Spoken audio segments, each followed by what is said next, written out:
Efendime giden Hicaz yolları hep bir ağızdan lebbeyk nidalarım.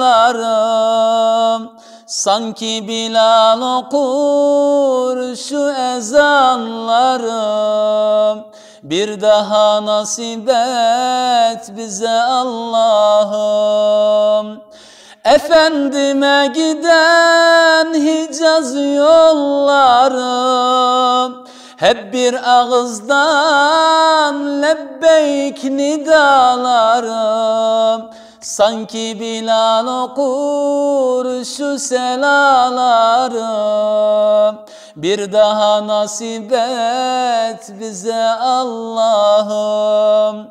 Bir daha nasip et biz de gidelim. Hacerül Esved'e yüzler sürelim. Yeşil kubbedeki yüce sultana biz selat ile selam edelim. Sensin gönüldeki derdin dermanı, can içinde cansın, canlar cananım. Huzuruna geldik güller sultanım.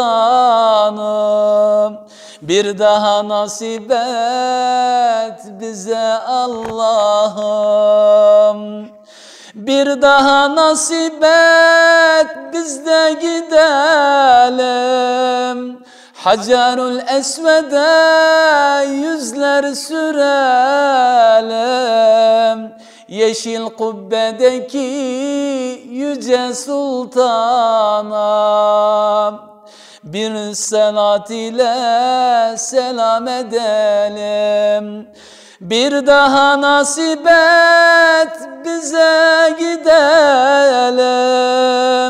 Hacerül Esved'e yüzler sürelim. Yeşil kubbedeki yüce sultana biz selat ile selam edelim.